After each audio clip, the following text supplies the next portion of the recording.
Welcome to the Nerd Party.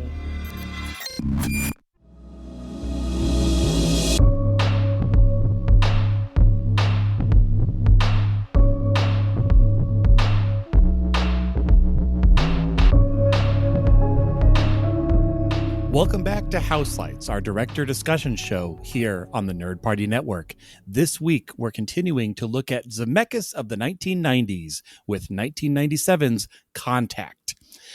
With a story by Carl Sagan and Anne Duran, will this podcast last 18 hours or no time at all? I'm your host, Stargazer, Darren Moser, and I'm joined again by my friends, head of the National Security Council and wearer of some fine cologne, John Mills, and reclusive billionaire T.R. Riddell. This film is chock full of sci-fi wonder, both in its cast and its effects. If we don't convince you with our sizable ratings, well, that would just be an awful waste of space. Gentlemen, this movie, some good, meaty sci-fi I can sink my teeth into. I'm so excited. My first question for everybody, I got to know. I've read the book that this is based on. Have either of you? I have not. I know a lot about the differences between the two, but I haven't read the book. I highly recommend the book. This is a classic example. It's not like Shining level, two different things sort of thing. But all of the decisions they make to streamline make so much sense in the film. But then when you read the book, you're like, oh, like it actually, I would kind of argue, more Jurassic Park, where Jurassic Park really goes into the minutia versus the movie. Yeah, I'd say that's closer than like with Shining. Like there's no, that's definitely a very apt comparison. But there is definitely a lot of streamlining with this film, but also some decisions that actually the special effects will touch on that I can't wait to talk about. Yay. Well, starting about streamlining, Tristan, did this feel like a streamlined film? Because it's 2.5 hours long. This is Zemeckis' longest film, which is crazy to me because you think Forrest Gump or Castaway. I would have sworn. Yeah. No, it's I would not call this a streamlined film. But, you know, when comparing it to the book and like the scientific discoveries in the book and the intellectual, you know, philosophy and everything like that. And when you look at the differences between how many people went at the end versus just Ellie going at the end and everything like that. Like it's a Hollywood streamline when compared to the source material, but yet I have some struggles with that because I can't criticize it too much because it needed to do these things, but at the same time, it's 2.5 hours and you feel it. You do feel it. I would say that for all of the streamlining that they did, there is still something they could have streamlined even more out of it. And it would have been probably closer to 2 hours and it still would have been fine. And I'm not saying that to like tip my hand in terms of my reaction, but I remember seeing this in the theater at the time, and my reaction was fairly typical from people who saw it, where they were like, it was everybody who came out, regardless of whether they loved it or not, all said, well, you could have cut maybe this part of it or you felt gotten to the point faster there. Yeah. And that's what's odd is like rewatching it this time. It's the first time for me in years. And it definitely, I definitely felt the length this time. Like it definitely felt like a 2.5 hour film. So. All right. Well, Tristan, we have to know, Riddell family favorite, or did this one mix? Was it a VHS, DVD, or Blu-ray purchase? Because tell us how quickly they wanted to adopt it to the library. This was a Riddell family favorite. Called it. And Nicely done. This was such a Riddell family favorite that all of us saw it in the theater when it came out. Wow. Yeah, we were all of us, except for my sister, who's a black sheep of the family, who's not a nerd. She had like friends and a social life. But no, the three of like my parents and me were stoked for it. We were just like, wait, a science heavy film, and it's based off of Carl Sagan book. yeah, okay, we're gonna go. And also, like, we were all big Jodie Foster fans. So, like, my mom was like hardcore into Nell. when that came out. Nell was like right before this. It was the year before, I think. That's a pull. That is a pull and a half. I don't think people even knew Nell was out when Nell was out. So, okay. She was the one. She was the one who went to the theater for it. But no, we loved it. It was actually like the opening scene, where we get the pull out, with the radio frequencies. Classic scene, really, really greatly done. I always I have this memory in my about this movie. Like when I think about that scene, I think about my mom, where it's completely silent in the movie in the theater, and I hear my mom whisper, "Ugh, I hate it when they don't start with music." And then all of a sudden you start to hear the radio frequencies and everything. She says, and then I hear okay. Which is funny because for that scene, it just gave me the impression of, well, I know where a quarter of the budget went was for licensing all of these media bits for this long intro. Maybe not the quarter, but And Men in Black has ruined it for me, honestly. Because by the time we get to the end of it, I expect to see aliens, playing with marbles. But actually, this was one of the first DVDs that my dad ever bought. Oh, interesting. I would imagine this was one of the clamshell cases. Not the clamshell, but the kind that open up on the side. Yeah. I know. Tab. Yeah, I know. The black cardboard tab. front. Yeah. And then the Jodie Foster commentary was great. That was one of the first commentaries I ever truly listened to. Was this one? Interesting. See, I think that to the story with your mom, like that is. There were people who definitely, I remember on my first viewing, it would have been great had they started the film with like a card saying it's supposed to be silent for a while. Just don't talk. Trust us. The sound isn't broken. Because you could hear people start to fidget and everything. People don't know what to do if they're not bombarded with noise. Right. And it's like, I got my camp and we're sitting there. We're like, oh, wow, this is really, okay. Think of the space. overture, and then other people from like just 2001, where again you have the music playing, but it's just black screen, and it's jarring. Like we are not used to that. Yeah, I remember a sign on the door walking into Last Jedi when it said, towards the end of the film, there's an explosion followed by silence. This is totally part of the movie. Don't come and complain. Now I want a list of all the movies with I knew I softballed it to you and I didn't even realize it. I couldn't help in trouble like 5 words into that. Yeah, I'm like the sniper. I had to take the shot. Come on. Anyway. All right. Well, back to Contact. Yeah, this movie not only, had a heavy influence from Carl Sagan, NASA influence, all these pieces coming together.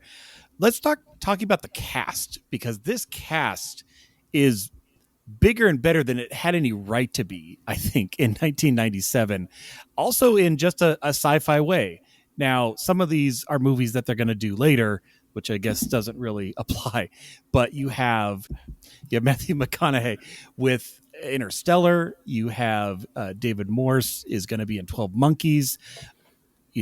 Major pedigree coming from Tom Skerritt with Alien, Captain Dallas. You have John Hurt, Alien again with Kane. Even Angela Bassett was in Critters 4, where they were on a space station. I know, low hanging fruit. Or Jake Busey. Yeah, that's how I know Angela Bassett. Yeah, I know. Doesn't everybody have the Blu-ray? All right. All that to say, for being a hard science type movie where they are trying to put a lot into it. Yes, there's fantastical elements.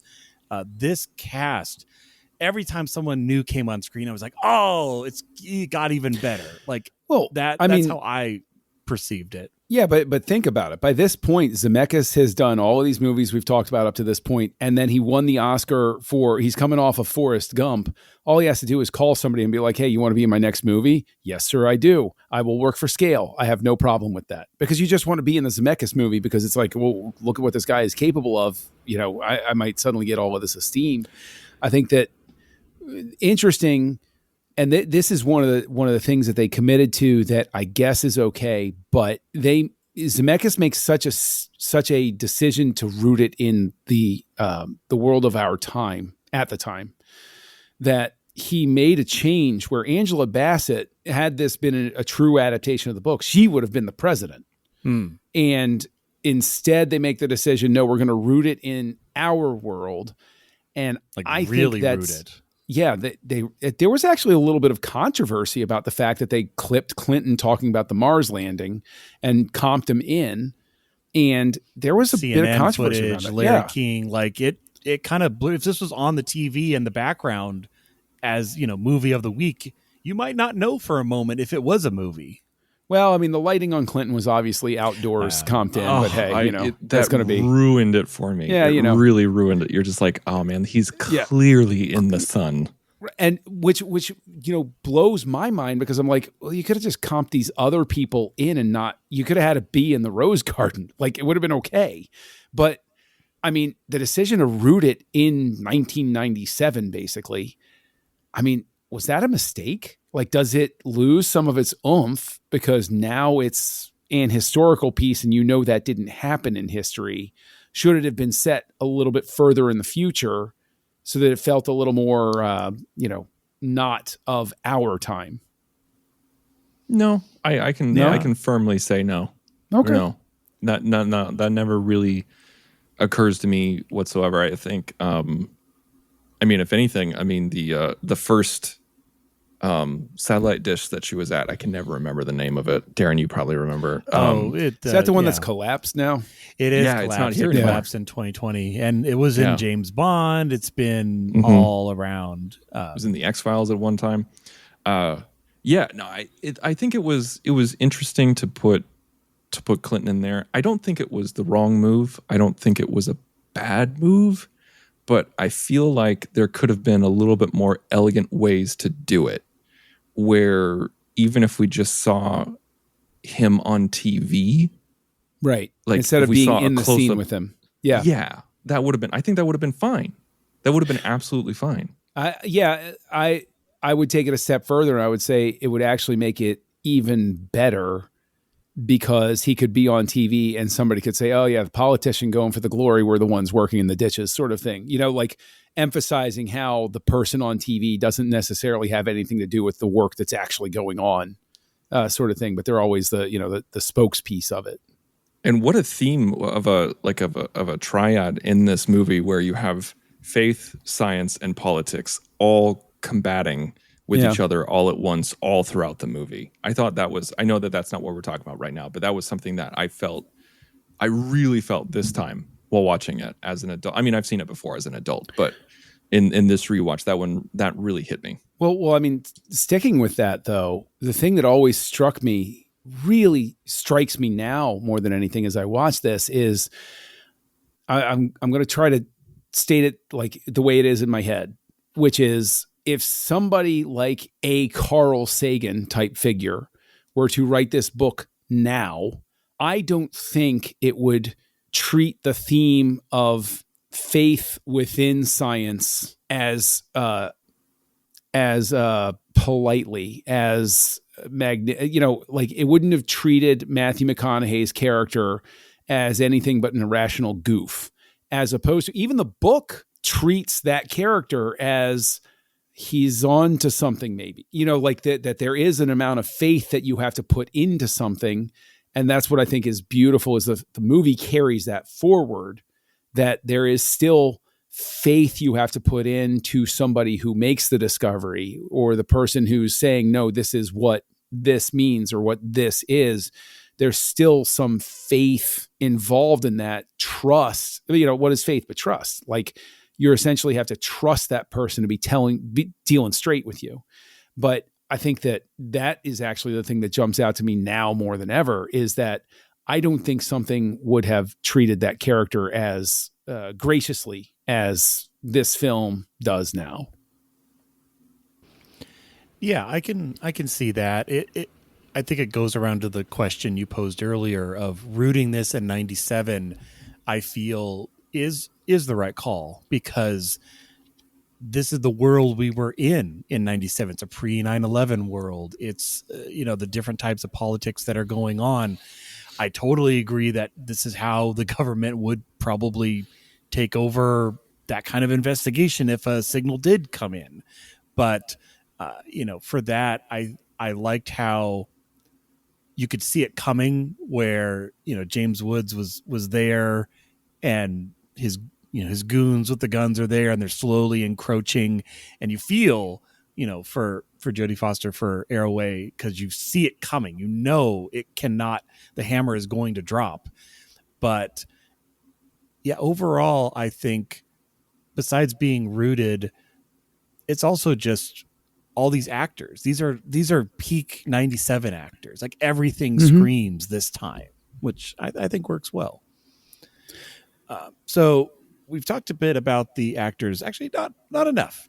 I want from each of you, who was besides Arroway, besides Jodie Foster, who was your favorite kind of performance out of this?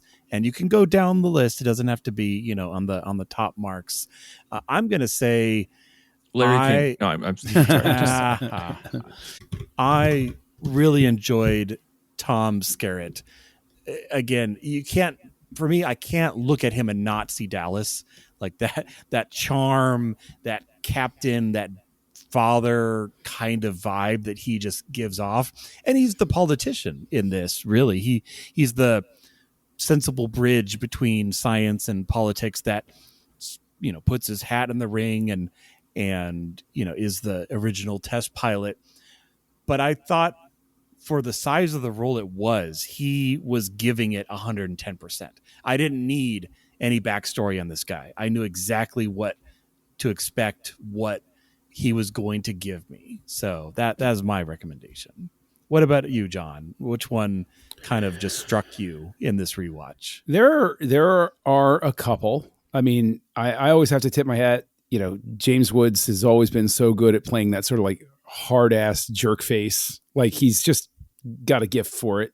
But honestly, I think William Fichtner as Kent Clark, I think he's an underappreciated actor in this role, because he's a side character that feels fully developed and fully real. And that's a not common thing within a large scale film. I believe that Kent Clark exists, is basically the way that I would say that. And I will credit Fichtner with that. And that, not just because he's an incredible actor, but I think that he just found a way to make that character seem alive. Well, and he's the best friend, really. And the fact that he keeps showing up, like he's in the whole movie from the very beginning to the very end. And I think that really shows about not just the acting, but also the character, is that we want this guy. He's kind of an anchor point to our story, that we're going to see it as he's experiencing the event. What about you, Tristan? To me, I'm always impressed with McConaughey in this, because I've always been a fan of McConaughey's. I know that he had the McConaissance, in the new century, but I've been with him for a long time, and it's interesting because he's on the poster, he has second billing, but yet you don't really think of this as a McConaughey film. Like, this is a Jodie Foster film through and through. It's Contact and Jodie Foster. That's what it is. And so I feel like he's often overlooked, but I really like the charm that he brings, the chemistry that you don't expect between Jodie Foster and Matthew McConaughey. And just he kind of grounds everything. And he does some things in the name of faith and, being an advisor to the president, being on the committee and everything like that. He makes hard decisions, but you never feel like he's a jackass about it. Right. And that's really hard to do, especially being a love interest of Jodie Foster, but also being a foil at the same time. He walks a tightrope. And that a lot has to do with the writing and Zemeckis' direction, of course. But Matthew McConaughey, he easily could have played this as smarmy, or overzealous, or opportunistic, but he doesn't. And so, yeah, I'd say Matthew McConaughey for me in this one. Yeah, for me with McConaughey, it was kind of a pleasant surprise, because I haven't watched this movie in a long, long time, and my memory had started to combine McConaughey's role with Jake Busey's role, which obviously are very different ends of the spectrum. But so I was almost expecting him to the shoe to drop, and he would start to really push her around Faith and things like that. And that never happened because that's not the character. And so I was like, okay, that's right. These are two very separate characters that represent different things. So that was a pleasant surprise that my memory was faulty.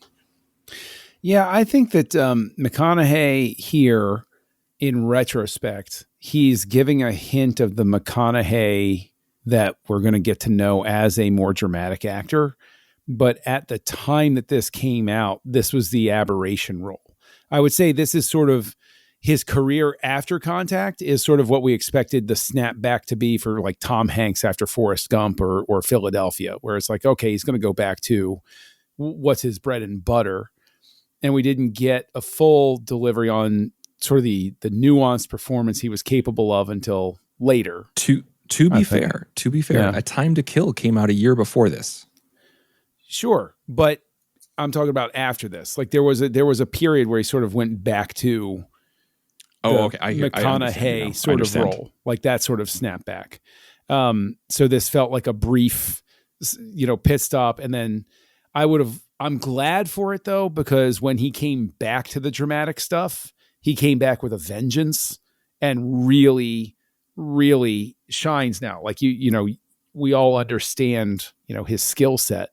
But I'll give a lot of credit, honestly, to Zemeckis for bringing out, such a great performance from him.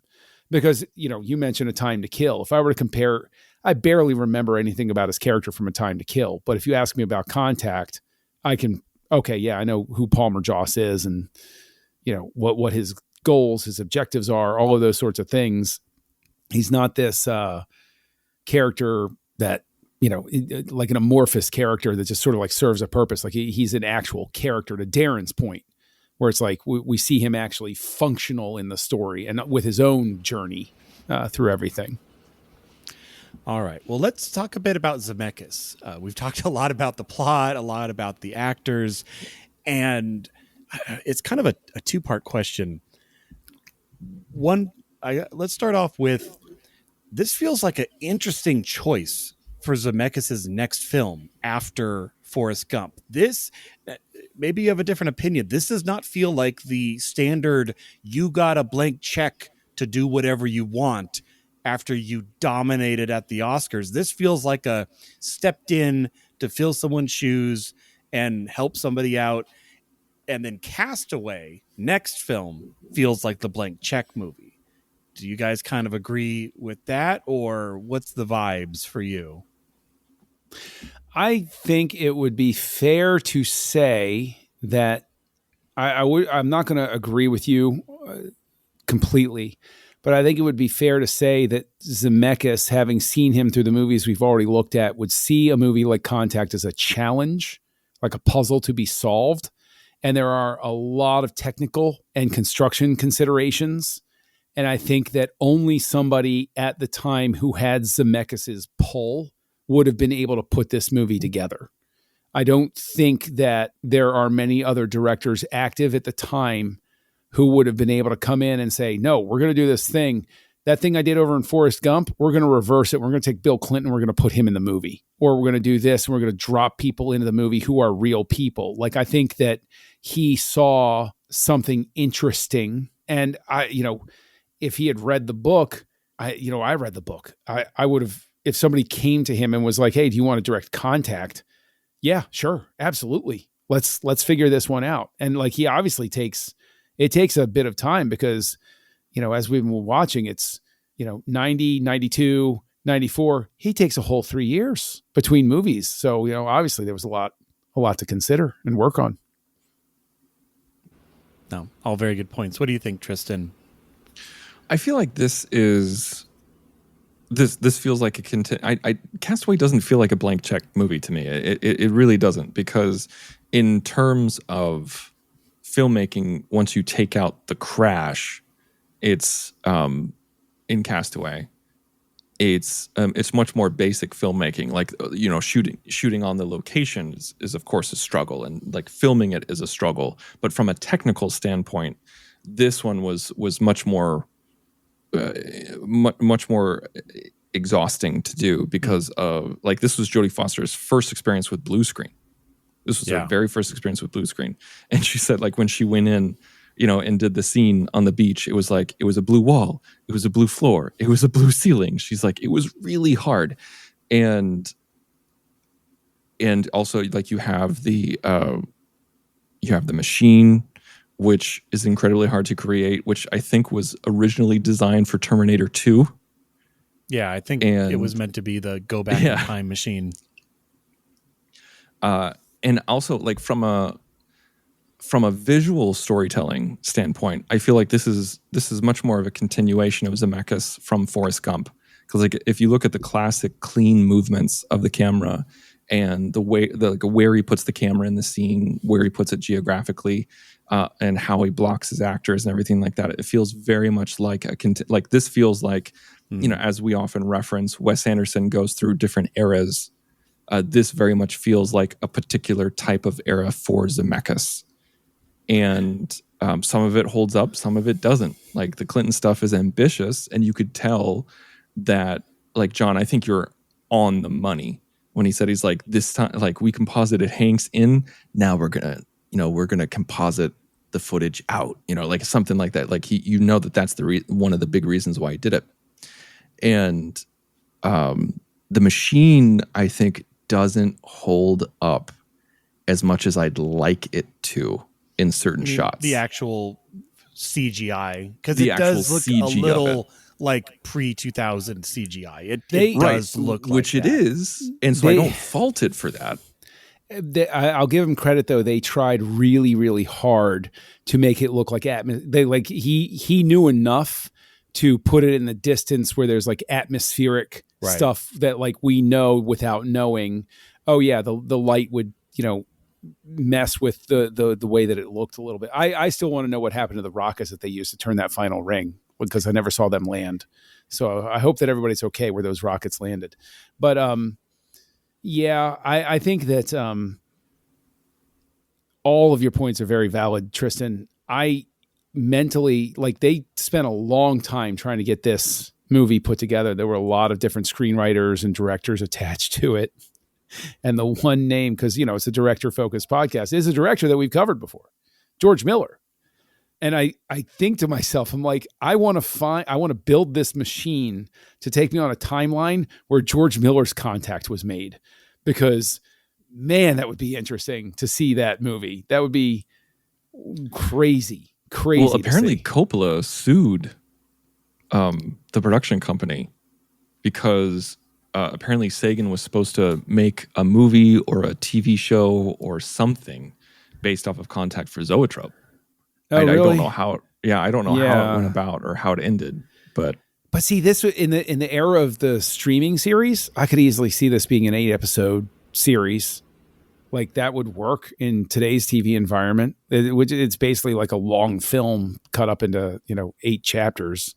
But I mean, actually, one of the screenwriters was, you talk about Coppola. One of the screenwriters attached along the way was James V. Hart, who made Francis Ford Coppola's Gary Oldman as Bram Stoker's Dracula.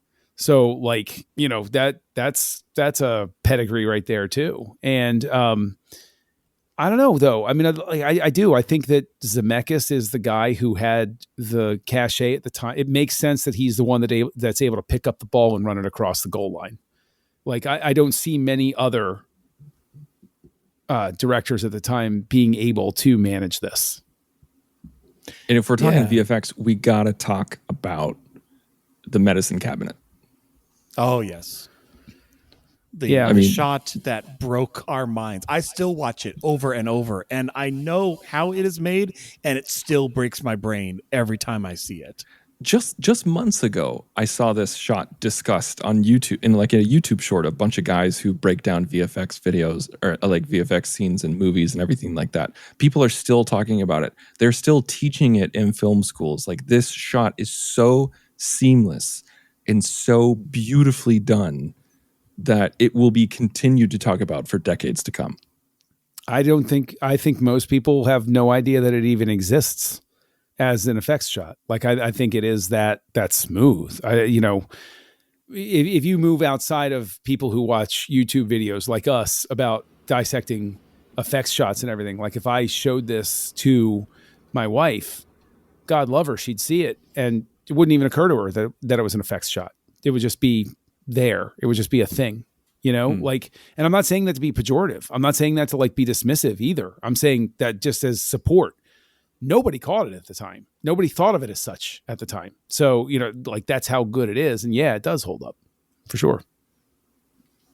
Again, my memory for some reason put that at the beginning of the movie, when she's with her dad, and it's obviously not till a good chunk in where she's remembering that, as we've learned that he has passed. But yeah, again, like I said, I know how it is made, but it tricks me every single time. Sure. We haven't gone back to talk about Jodie Foster. Like we talked about all the other actors. We're like, we'll get to Jodie Foster. We haven't done that yet. And, Darren, I want to ask you, in the realm of Jodie Foster movies, where does this rank for you? Is this mid-level Foster? Is this top tier? What do you think? It's pretty top tier. I'm trying to think in my mind the movies of hers that I have seen. Obviously, you have like Silence of the Lambs and things like that, Panic Room, where she's often in movies where it is her. It is like every shot is her and she is definitely the lead. But in this one, I think she strikes the tone well of someone who is committed to their vision and has to kind of throw their weight around a bit to get stuff to happen, but is not unlikable. And that is kind of a narrow road to walk, because you can easily be the scientist that's a jerk, that is the one who has to go get funding, but you also want to be the main character. You want to be the leading person that we want to root for. And we're also watching her on this journey of figuring out her own faith and her own, what she actually believes. And so when your protagonist is in transition, they're not firm concrete in the ground. That is another acting challenge to act throughout the course of these events. So I think she did a great job in this. It must have been exhausting because, like I said, she is in practically every single shot of this movie. I think the only time she gets a reprise is when it's young Jodie Foster in the flashbacks. A young Jenna Malone in just a stellar performance. Yeah, I mean, Foster is great. You use the old joke that you usually reserve for like Gene Hackman, where you're like, oh, she's great in everything. And it can seem so dismissive to be that way. Do I think that this is a role that when you say, hey, what are the great Jodie Foster roles, that she jumps to mind? I can say no. I think that she is up against a very large task that she is very much up for, but the movie doesn't do her any favors. The movie does not, I think, give her the chance to shine the way that she can in a dramatic role. And I'm not saying that in a way to diminish her. I'm saying that the thing that I think, Tristan, you might have said this at some point, or maybe it was you, Darren, about how Zemeckis could fall into the trap of being a very I guess, clinical or technical director. And I think Contact is that type of movie. And I think it undercuts Foster's performance. I think she's great, but I think the movie doesn't permit the audience as much of a chance to connect with her as I want to. And maybe that's not true for you guys, but for me, it's sort of like some of that overly technical, sterile direction undercuts her. I feel like we as an audience really connect with her after the explosion, which might be a bit too late in the movie. So I get what you're saying. I don't think it I don't think it necessarily affected me too terribly, but you're not wrong. Because I think that, like after the explosion, you start to feel how lost she is. She doesn't know what to do. And then she's confused when there's a second one. And I can't remember if it was American Dad or Family Guy or something like that. Like they were talking about this movie and they're like, really? Just build another one? They just did that without anybody finding out? Like, yeah. You wait.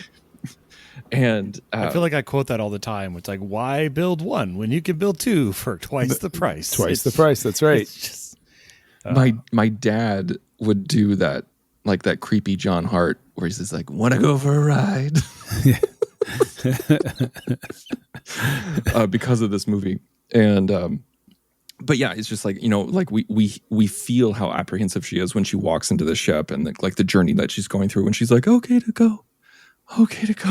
Everything like that. Yeah. And then of course the much parodied should have sent a poet, which sucks so much because it's such a beautiful moment.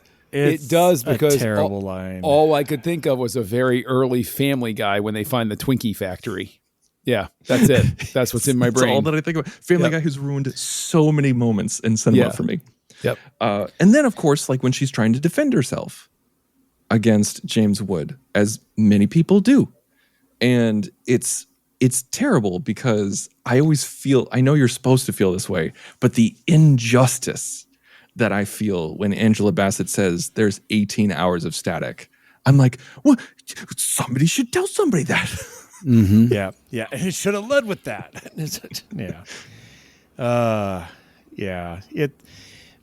But through all of that, and that's an interesting point you were saying, Tristan, of, are we drawn firmly onto her side too late in the game to really feel that resonance? Because this is a movie where there's a lot of great showing and there's a lot of great telling, and there's some not so good telling and there's some not so good showing. Like, where I feel like I love how we're meant to connect with her through her dad and her upbringing, but kind of the times and the places and the way they show the flashbacks is kind of scattered. And there's also, like the poet part where we're shown, and I get it, it's 97 and you're supposed to show the most fantastical visuals and have your actor react to nothing and convey emotion. I think, something that did it better would be like Interstellar, where they don't focus on the visuals of space. They focus on the heart of our character watching a recording of his daughter aging through time. We're connecting with the human element rather than the fantastical element. So back to Contact, like, I don't know, did anybody else nod with me when I was saying, different times when showing was good and telling was good? Did it feel kind of like that to you guys, where there were some times where they were really trying to show, but they were shoving tell in the way? I think that's how the poet part feels to me. Not necessarily, because in that scene, like, you get to see some really cool Stargate effects. That's true. True. Like where she's going through and everything like that. And then they did some really, really interesting editing where Zemeckis, what he did was he had Foster record it 3 or 4 different ways with different emotions. And it was, excited, it was sad, it was scared. And then the editors would blend that footage together and literally morph her face with different reads of the moment. And even threw in Jenna Malone in there. Like, I freaking love that stuff. I love that stuff in sci-fi, especially hard sci-fi. And so I feel like that kind of excuses that section, because it's built so technically well and interesting. And even with the beach scene, which you think is a little bit of a cheat, where you're just like, oh, we don't get to see an alien civilization.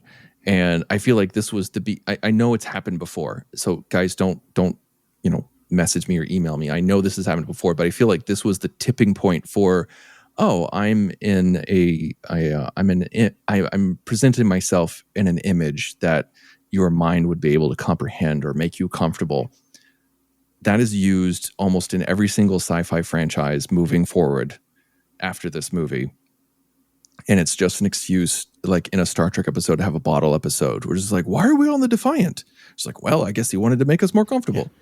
Why did you possess Captain Picard? Because then Patrick Stewart could play the villain. But in that scene, you know, like the sand is done in an artistic way. The water is moving backwards. The clouds are unique in every single different shot. You know, it's trying to show you that it's ethereal and that it's fake at the same time, but not in a way that is poorly done. Like it's fake on purpose to make you feel like something's off, something's wrong. And also the technical stuff, it's kind of just, it's part of the territory of hard sci-fi. You got to get through it. Like I think we just have to applaud them for not doing, putting a piece of paper together and then piercing it with a pencil. How do wormholes work? Well, you got a piece of paper and a pencil? Because that's how I'm going to show you. You're right.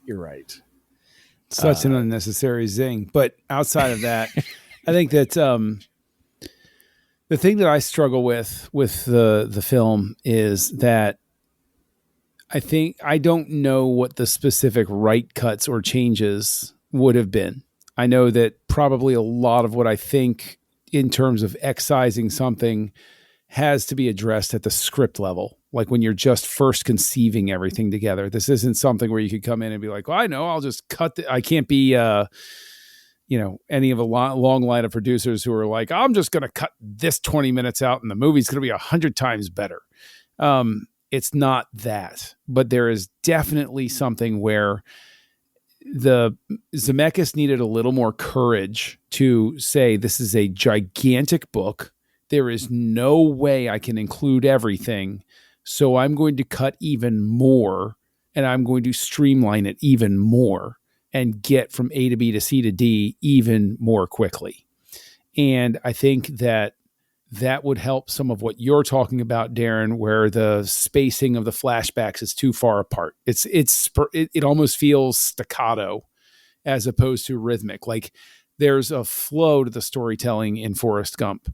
There's a flow to the storytelling in all of Zemeckis' books, but it's specifically this one where it's like it's like the gears don't catch some of the time. And it's unfortunate because there are some legitimately great moments that would have I'm prevented from emotionally connecting with it because I have to rewarm myself up to get back into that flow. And then the movie jumps and I'm like, oh okay. I have to change where I'm looking and what I'm thinking. And there's a part of me that thinks at the script level, they could have and should have had the courage to basically possibly just get rid of or not get rid of, but completely restructure how they approached the accident in the sabotage that happens with the first one. I may have even moved it earlier because the fact that it blows up and it's like, oh my God, we are in our darkest hour. Oh wait, no, that's okay. We got another one. Like it feels like 5 minutes. Right. It's a 2.5 hour movie, but I'm like, that's the part that feels too quick. I'm like, you should have the thing up there. And then like she goes back to everything and it's like, oh no, we just needed more time to complete. It's the second Death Star. It just took a few more years, that sort of thing. It's one of those things where when it blows up, it's far enough in the movie that you look at your watch. Yeah. And you go, whoa, wait a second. Well, they're not done. So they're not done yet. So what's going on here? Yeah. And I think you're right. Like that's the first, climax point of the movie is that explosion and not to go too deep into rewriting territory, but something along the lines of, taking, Dr. Drumlin, who died in that, who obviously was kind of set up as a secondary father figure to Jodie, like, because obviously someone took care of her after she was 9 years old, when her dad died. So that would have been an interesting thing if he was the second father figure and they were very close, like not even antagonistic at all, which is what we got in this. And then he dies. Like that, I think would have been an even deeper connection. I agree. I agree. I think I might have I probably would have cut the sabotage aspect of it, because they have a very pointed argument at one point where she says, you're not supposed to have all of this extra stuff. The schematics don't talk for it.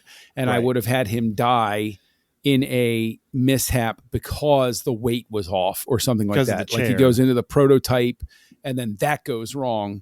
And it's like, that becomes a thing where they're like, no, we have to build exactly what they told us to do. We can't, and that would even reinforce the whole idea of like, we can't think that we can outsmart this. We have to either do what they told us to do or not do it at all. And I think that actually would have resonated with the themes better, because here I am earlier talking about, the Matthew McConaughey character deals with, faith in a very mature and respectful manner. But then it's almost like they just couldn't help themselves but have Jake Busey play crazy religious guy just to be like, no. He's a good one, but like the rest of them, they're all nuts. Like it's sort of like, like the character is there, and Busey does a great job with him. Oh, he does an amazing job. But it's just I don't know. Again though, like that's all script level stuff. That's not this movie. I don't know.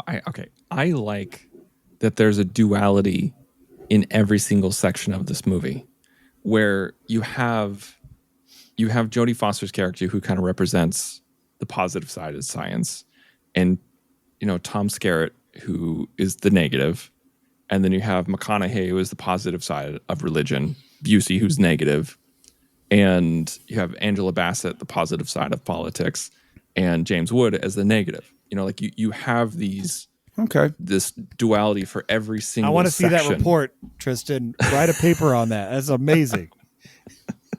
It works. It works. It feels real. It feels nice, because I think that's one of the reasons, John, and like you were talking about, if this movie was made today, you wouldn't have that duality. You would not have that duality in politics or religion. You would not have the good and bad of religion. You would not have the good and bad of politics. You have bad politics, bad religion, good science. And this is coming from science-loving people on this podcast. And it's just a show, a change of the times. Like the 90s were, people who weren't born yet, the 90s were so different from today. Even from post 9/11, it's so different. As somebody who was alive and very aware and going through them, it was a cooler time. I'm just going to say, let's go ahead. Gen X, we were having a time in the 90s. It was pretty fun. I'm not going to argue with you. Yeah. Like, Darren, how often do we go back to the 90s in this podcast? Jeez, so many times. Great films, great times, great beer. That's what we were known for. Decade by far. Skateboarding, no doubt. Great music. Great fashion. Very easy fashion back then.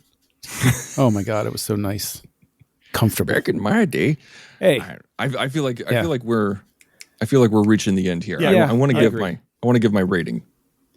Yes, we are all the way around. We're about to drop through the machine. Tristan, start us off then with your rating of Contact, a Riddell family favorite. I'm giving this 4 machine rings. I genuinely like this movie. I think it's well made. I think it's well acted. I think it's well performed. I think it was ambitious for what it tried to tackle. I wish Carl Sagan could have seen the completion of the movie, because he was heavily involved and died during the filming.